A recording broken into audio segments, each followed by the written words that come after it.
কালো টাকা সাদা করার মতো অনৈতিক সুবিধা বহাল রাখার মতো বেআইনি সুযোগে খুশি নন প্রকৃত ব্যবসায়ীরাও। বিশ্লেষকরা বলছেন কালো টাকা সাদা করার সুযোগ করদাতাদের নিরুৎসাহিত করে। এমনকি কালো টাকা সাদা করার সুযোগ আওয়ামী লীগের নির্বাচনী ইশতেহারের সঙ্গেও সাংঘর্ষিক। এ বিষয়ে কথা বলার জন্য আমাদের সঙ্গে সরাসরি অতিথি হিসেবে যুক্ত হয়েছেন সেন্টার ফর পলিসি ডায়ালগ সিপিডির সম্মাননীয় fellow doctor Mostafizur Rahman. Doctor Mostafizur Rahman, আপনাকে স্বাগত। শুরুতেই কৃতজ্ঞতা জানিয়ে নিই, আপনি আমাদেরকে সময় দিয়েছেন। একটা জিনিস একদম সাদা চোখে যদি জানতে চাই যে কালো টাকা সাদা করার যে সুযোগ 15% টাকা দিয়ে, সেটি যদি তুলে নেওয়া হয় তাহলে কি দুর্নীতি কমে যাবে? না, কালো টাকা সাদা করা এই সুযোগ যদি তুলে নেওয়া হয় তাহলে দুর্নীতি কমবে না, বরং এই ধরনের সুযোগ যখন থাকে তখন দুর্নীতি আরো বাড়ার একটা সম্ভাবনা থাকে। যখন নাকি যে কোনো আইন থেকে ইমিউনিটি দেওয়া হচ্ছে, কোনো প্রশ্ন করা যাবে না, যেটা আগেও ছিল না। আগে যেটা ছিল যে এই ধরনের সুযোগ যখন দেয়া হয়েছে তখন কিন্তু যদি অ্যান্টি কারাপশন কমিশন বা আমাদের অন্যান্য যেসব আইন আছে সেই আইনে যদি পরবর্তীতে দেখা যায় যে টাকাটা সাদা করা হয়েছে, সে টাকাটা অবৈধ উপায়ে সাদা করা হয়েছে, দুর্নীতি, ঘুষ ইত্যাদির মাধ্যমে, তখন কিন্তু তাকে আইনি প্রক্রিয়ার মধ্যে আনা যেত। এখন যেটা করা হয়েছে সেটা হলো যে এটাকে একটা ইমিউনিটি দেওয়া হয়েছে। সুতরাং এটা আমার মনে হয় যে এটা আরো উৎসাহিত করবে। যারা নাকি নিয়মিত কর দেন তাদেরকে অনুৎসাহিত করবে, যারা নিয়মিত কর দেন তাদের মধ্যে কাউকে কাউকে এখন 25% কর না দিয়ে আমি পরবর্তীতে 15% এটাকে সাদা করে নিতে পারবো, সে ধরনের একটা তার কাছে সম্ভাবনার দ্বার খুলে দেবে। সুতরাং কোনোভাবেই এটা নৈতিকভাবে গ্রহণযোগ্য না এবং অর্থনৈতিকভাবেও আমি মনে করি যে গ্রহণযোগ্য না। তার কারণ হল যে এটার মাধ্যমে যে টাকাটা আসে, এই যে 10,000 কোটি টাকা আপনাদের সুন্দর প্রতিবেদনটাতে বলা হয়েছে, সেখানে কিন্তু 10% যদি আসে তাহলে 10,000 কোটি টাকা 10% আপনার আসতেছে 1,000 কোটি টাকা সরকারের কাছে, তাই না?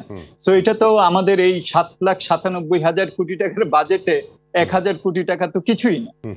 কিন্তু আমরা এই হিসাবটা করি না যে এই ধরনের সুযোগ দেওয়ার ফলে অর্থনীতির ক্ষতিটা কোন জায়গায় হচ্ছে। যারা নাকি নিয়মিত কর দিতেন তারা না দিয়ে পরবর্তীতে অপেক্ষা করছেন কখন এগুলো পাবো, যারা দুর্নীতি করে টাকা নিচ্ছেন সেটার জন্য অর্থনীতির যে ক্ষতিটা হচ্ছে। সুতরাং এই ধরনের সিদ্ধান্ত, এটার ভালো এবং খারাপ সবটাকে যদি আমরা ওজন করি তাহলে কিন্তু এটার নেট রেজাল্টটা কিন্তু নেতিবাচকই হয়, নৈতিকভাবে, অর্থনৈতিকভাবে আর রাজনৈতিকভাবে তো বটেই। আওয়ামী লীগের ম্যানিফেস্টোতে ছিল দুর্নীতির বিরুদ্ধে জিরো টলারেন্স। আমরা মাঝে মাঝেই শুনি শূন্য সহিষ্ণুতার কথা, আর সেখানে এরকম একটা সিদ্ধান্ত, এটা ব্যবসায়ী প্রতিনিধিও বললেন যে তারা এটা চাননি, কিন্তু বলা হয়েছে তখন যে অনেকে বলছেন এবং সংসদে বিরোধী দল ব্যাপক সমালোচনা করেছে, আওয়ামী লীগেরও কয়েকজন বলার চেষ্টা করেছে এই জিনিসটি বাতিল করার জন্য, সেটি কানে তোলা হয়নি। কিন্তু দেখেন সংসদ সদস্যদের যে বিনা শুল্কে গাড়ি আনা, সেটা কিন্তু ঠিকই বাতিল করতে হলো।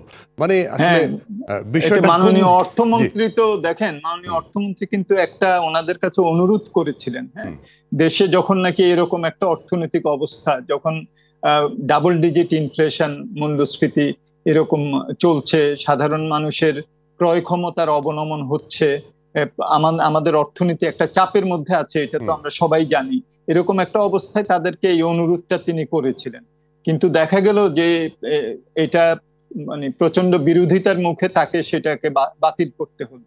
তো এটা থেকেও কিন্তু একটা আমরা ইঙ্গিত পাই এবং সাধারণ মানুষ একটা ইঙ্গিত পান যে তারা যাদেরকে আমরা নির্বাচিত করেছি তাদের দৃষ্টিভঙ্গিটা কি রকম, এবং অর্থনীতি এবং দেশের এরকম একটা অবস্থায় তারা যেই স্যাক্রিফাইসও আমি বলবো না, বাড়তি একটা লাভ পাচ্ছিলেন, সে লাভটা তাদেরকে না নিতে অনুরোধ করা হয়েছিল, সেটাও তারা রাজি হলেন না। জি, মানে সেটাই মজার ব্যাপার আর কি। কারণ হচ্ছে এরা কিন্তু কদিন আগে যখন সংসদ সদস্য ছিলেন না, তারা 300% ট্যাক্স দিয়ে কিন্তু গাড়ি কিনেছেন।